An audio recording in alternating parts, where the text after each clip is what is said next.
சரவணன் இருக்க பயமேன். இந்த படத்துலயும் காமெடிக்கு பஞ்சம் இருக்காது அப்படிங்கிறது ட்ரெய்லர்ல வர ஆர்டிஸ்ட்டை பார்த்தாலே நல்லாவே தெரியுது. ரவி மரியா, ரோபோ சங்கர் மாதிரியான காமெடி ஆர்டிஸ்ட் எல்லாருமே இந்த படத்துல இருக்காங்க. ஆனா காமெடி எப்படி ஒர்க் அவுட் ஆகும்னு படம் பார்த்தா தான் தெரியும்.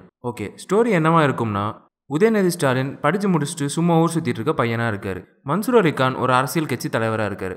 சூரி மன்சூர் அலிகான் கூட பெரிய ரவுடி அப்படின்னு சொல்லிட்டு சுத்துற ஒரு கேரக்டர்ல வராரு. அப்போ உதயநிதி ஸ்டாலின் மன்சூர் அலிகானுக்கும் சூரிக்கும் நிறைய பிரச்சனை கொடுக்குறாரு. இதெல்லாம் தடுக்கிறதுக்காக சூரி ரெஜினாவை உதயநிதி ஸ்டாலினை லவ் பண்ண சொல்லி அனுப்புறாரு. உதயநிதி ஸ்டாலினும் ரெஜினாவும் பழக ஆரம்பிச்ச கொஞ்ச நாள்லயே லவ் பண்ண ஆரம்பிச்சிடுறாங்க. அதுக்கப்புறம் சூரியும் உதயநிதி ஸ்டாலின் கூட சேர்ந்துடுறாரு. மன்சூர் அலிகான் எலெக்ஷன்ல ஜெயிக்க கூடாதுன்னு உதயநிதி ஸ்டாலினும் சூரியும் அவருக்கு ஆப்போசிட்டா எலெக்ஷன்ல நிக்கிறாங்க. அதுக்கப்புறம் அவங்க 2 பேரும் எலெக்ஷன்ல நின்று எப்படி மன்சூர் அலிகானை ஜெயிக்கிறாங்க அப்படிங்கிறது தான் படத்தோட கிளைமேக்ஸ். இன்னொன்று ட்ரெய்லரில் நோட் பண்ண வேண்டிய விஷயம் என்ன அப்படின்னு பார்த்தா, சுஷ்டி டாங்கே இவங்க உதயநிதி ஸ்டாலினை ஃப்ளாஷ்பேக் சீக்வன்ஸில் லவ் பண்ணுற மாதிரியான கேரக்டரில் வர்றாங்க.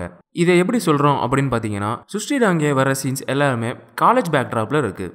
எழிலோட படம்னாவே நிறைய காமெடி இருக்கும். வில்லனை கூட காமெடியாக தான் காட்டுவாங்க. இந்த ட்ரெய்லர்லையும் மன்சூர் அலிகான காமெடியாக தான் காட்டியிருக்காங்க. இந்த வீடியோ பிடிச்சிருந்தா லைக் பண்ணி ஷேர் பண்ணுங்கள். சரவணன் இருக்க பயமேன் இந்த படத்தோட ட்ரெய்லரை பற்றி உங்களோட கருத்துக்களை கமெண்ட்டில் சொல்லுங்கள்.